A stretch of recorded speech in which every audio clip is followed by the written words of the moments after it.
हाँ चलिए ध्यान देंगे। आज का टॉपिक है 2011 का क्वेश्चन बैंक। ठीक है, हम लोग क्वेश्चन बैंक 2011 के बारे में डिस्कस करेंगे। आपके सामने दिखाई दे रहा है, पहला क्वेश्चन आपके सामने है, प्रतिस्थापन अभिक्रिया क्या है।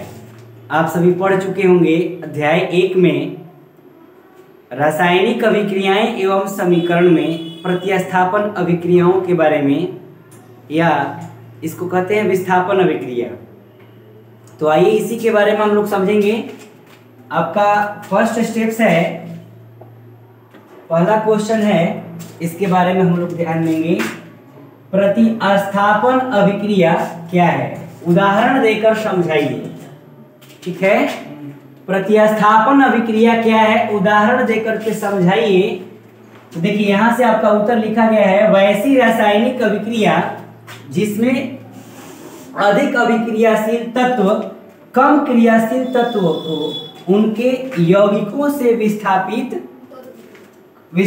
कर देता है, तो वैसी रासायनिक अभिक्रिया को क्या कहते हैं, प्रतिस्थापन रासायनिक अभिक्रिया। अर्थात बोले तो वैसे रासायनिक अभिक्रिया जिसमें अधिक क्रियाशील तत्व कम क्रियाशील तत्वों को क्या कर देता है, अलग कर देता है, मतलब विस्थापित कर देता है। इसका बेस्ट एग्जांपल है कॉपर सल्फेट के जलीय विलयन में आयरन को या लोहे के छोटे से कांटे को डालना। क्लियर। तो यहां से देखिए इक्वेशन सामने है, जैसे लोहा कॉपर सल्फेट में से कॉपर को क्या कर देता है, अलग कर देता है, अर्थात बोले तो विस्थापित कर देता है, मतलब अलग कर देता है। ठीक, तो यहाँ पर इक्वेशन है CuSO4 Fe arrow FeSO4 Cu। यहाँ से अगर देखिएगा तो FeSO4 यानी आयरन सल्फेट बनने के कारण इसका कलर भी बदल जाता है। आप सभी इसके बारे में ऑलरेडी पढ़ चुके हैं, राइट। चलिए आगे बढ़ेंगे क्वेश्चन नंबर नेक्स्ट की ओर आगे बढ़ेंगे। आपके सामने देखिए एक ये जो टॉपिक्स है, आपके सामने क्वेश्चन नंबर 2 दिखाई दे रहा है। क्वेश्चन नंबर 2 जो है, ऊर्जा स्रोत के रूप में जीवाश्म ईंधन तथा सूर्य की तुलना कीजिए, अर्थात बोले तो अंतर स्पष्ट कीजिए। तो जाहिर सी बात है, जो यहां से ऊर्जा स्रोत के रूप में अगर हम बात करें और जीवाश्म ईंधन की बात करें, तो एक सूर्य ले लीजिए और एक जीवाश्म ईंधन ले लीजिए। ऐसा कहा जाता है कि सूर्य ऊर्जा का सबसे बड़ा स्रोत है, ठीक, वो भविष्य में खत्म होने वाला नहीं है। और जीवाश्म ईंधन की यदि हम बात करें तो जीवाश्म ईंधन वैसे ईंधन होते हैं जो जीवों के अवशेष से प्राप्त होते हैं, अर्थात बोले तो जीवों के अवशेष से प्राप्त होने वाली ऊर्जा को क्या कहते हैं, जीवाश्म ईंधन कहते हैं। जैसे आपका आता है कोयला, पेट्रोलियम, प्राकृतिक गैस इत्यादि, राइट। तो आइए इस पर हम लोग थोड़ा सा विचार कर लें, दोनों में डिफरेंस क्या है। देखिए सबसे पहले यहाँ पर ध्यान देंगे सौर ऊर्जा से संबंधित, यह बहुत अधिक प्रदूषण फैलाता है, यानी बोले तो जीवाश्म ईंधन। यहाँ पर छूट गया है, यहाँ पर आपका क्या चीज होगा, जीवाश्म ईंधन। ये आपका जीवाश्म ईंधन है, ठीक है। अच्छा, यह प्रदूषण नहीं फैलाता है, ये आपका सौर ऊर्जा है। यहाँ से यह निरंतर ऊर्जा प्रदान नहीं कर सकता, लेकिन जो सौर ऊर्जा है यह निरंतर ऊर्जा प्रदान कर सकता है। अगला है, यह ऊर्जा का अनवीकरणीय स्रोत माना जाता है, और यह ऊर्जा का नवीकरणीय स्रोत माना जाता है। मेरे कहने का अर्थ है कि सौर जो ऊर्जा है वो भविष्य में खत्म नहीं होने वाला स्रोत है, तो जो खत्म नहीं होता है ना, उसको कहते हैं नवीकरणीय स्रोत। ऊर्जा के कौन सा स्रोत, नवीकरणीय स्रोत, इस आधार पर है। चलिए आगे बढ़ेंगे। आपका नेक्स्ट क्वेश्चन है, अगला क्वेश्चन आपके सामने दिखाई दे रहा है। सामने यहाँ पर फटाफट समझ लीजिए, शॉर्टकट में लिखा है, जीवाश्म ईंधन प्रदूषण फैलाता है और सूर्य प्रदूषण नहीं फैलाता है। यह समाप्त होने वाले ईंधन है, यह समाप्त होने वाले ईंधन नहीं है, ठीक। और दूसरी स्टेप्स में अगर हम बात करें तो आपके सामने नजर आ रहा है, यह ऊर्जा का अनवीकरणीय स्रोत है। यह क्या चीज है, नवीकरणीय स्रोत है। हम उम्मीद करते हैं कि 2 क्वेश्चन अच्छे से समझ में आ गए होंगे। नेक्स्ट क्वेश्चन की ओर बात करते हैं। आपका अगला क्वेश्चन सामने है। देखिए बायोलॉजी से आपका ये पॉइंट क्वेश्चन उत्तर आया है। ध्यान देंगे यहाँ पर, ये यहाँ पर आप लोग ध्यान देंगे श्वसन चैप्टर नंबर 2 में, श्वसन चैप्टर नंबर 2 आप सभी को ध्यान देने की बात ये है कि ये आपका जो क्वेश्चन है श्वसन चैप्टर से संबंधित है, श्वसन चैप्टर से संबंधित है। क्या कह रहा है क्वेश्चन, आइए समझते हैं। ग्लूकोज के ऑक्सीकरण से विभिन्न जीवों में ऊर्जा प्राप्त करने के विभिन्न मार्ग क्या हैं, आपके रास्ता क्या है, यानी मार्ग एक डायरेक्शन बताया जा रहा है। क्वेश्चन में पूछ जा रहा है क्या चीज कि इसका रास्ता क्या है। तो आइए इसको बारे में हम लोग समझते हैं। ग्लूकोज के ऑक्सीकरण द्वारा जीवों में ऊर्जा प्राप्त होती है। जाहिर सी बात है, आप सभी पढ़ चुके होंगे कि ग्लाइकोलाइसिस की एक प्रक्रिया होती है। ग्लाइकोलाइसिस की प्रक्रिया कहाँ होती है, कोशिका द्रव्य में। जी नहीं, कोशिका द्रव्य में। और पूर्ण रूपेण विखंडन जो होता है वो आपका माइटोकॉन्ड्रिया में होता है। तो यहाँ से अगर बात दिखाया जाए तो ये रास्ते में अगर बात देखें तो वायवीय श्वसन और अवायवीय श्वसन में इस तरह से भी हम डायग्राम बना सकते हैं कि कोशिका का आंशिक विखंडन, कोशिका ग्लूकोज का आंशिक विखंडन साइटोप्लाज्म में होता है। यहाँ से तो 3 रास्ते हम दर्शा सकते हैं, 3 रास्ते दर्शा सकते हैं, 3 रास्ते दर्शा सकते हैं। पहला रास्ता आपका ईस्ट वाला हो सकता है। पहला रास्ता आपका ईस्ट वाला जो अवायवीय श्वसन में होता है, यहाँ से इथेनॉल और CO2 ऊर्जा का निर्माण होता है।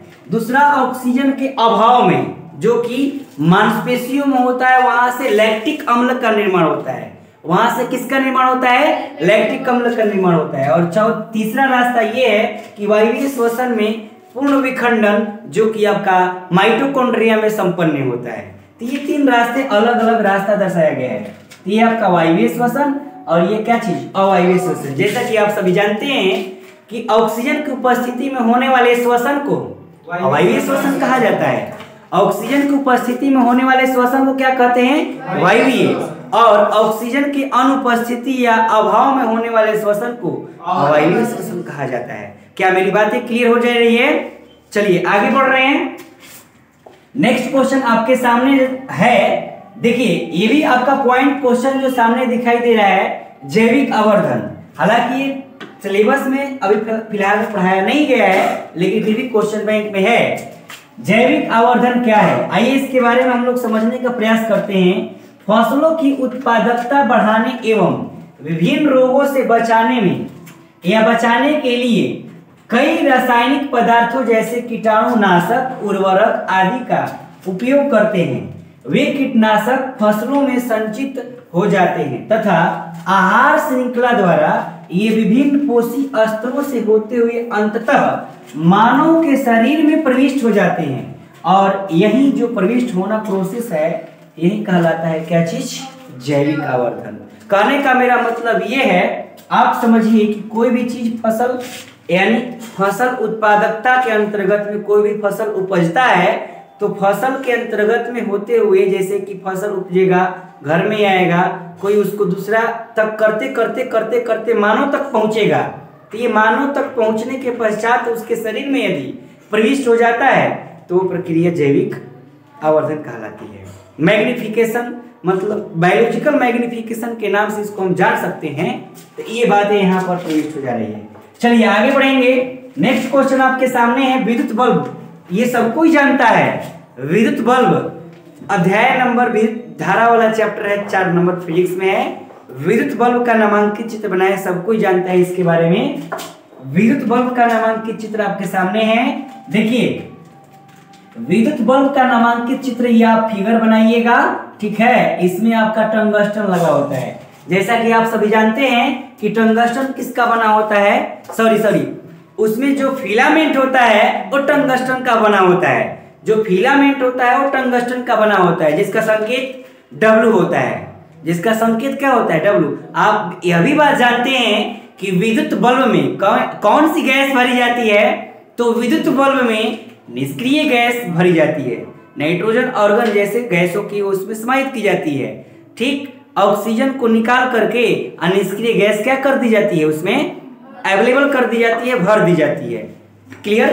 तो ये है आपका ये है आपका कांच का बना हुआ बल्ब है, जो इसके अंदर आपका फिलामेंट है, इसमें नाइट्रोजन गैस या ऑर्गन जैसे गैस को भरा जाता है। ये फिलामेंट किसका बना होता है? टंगस्टन का। ध्यान देंगे, ये क्वेश्चन आता रहता है कि विद्युत बल्ब का फिलामेंट किस तंतु का बना होता है, तो आप याद रखेंगे विद्युत बल्ब का फिलामेंट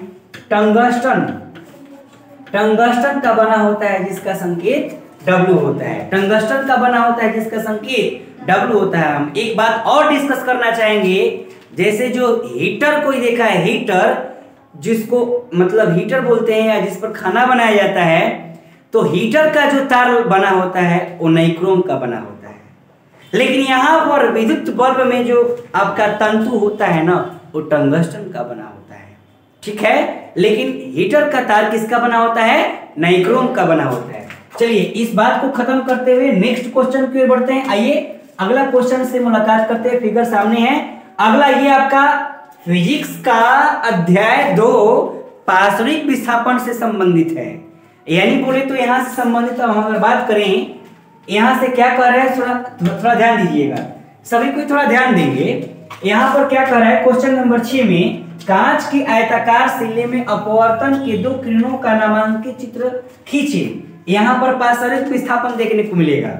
ये कांच की आयताकार सिल्ली है, ये आपका विरल माध्यम से प्रकाश सघन माध्यम में प्रवेश कर रही है, डायरेक्शन चेंज हो रहा है या जो भी प्रोसेस हो, इसके अंतर्गत ये जो आपके सामने नजर आ रहा है, निर्गत किरण और आपतित किरण के बीच लंबवत दूरी को क्या कहते हैं? पारस्परिक विस्थापन कहते हैं। ठीक, पारस्परिक विस्थापन कहते हैं। चलिए थोड़ी सी टेक्निकल प्रॉब्लम हो गई है।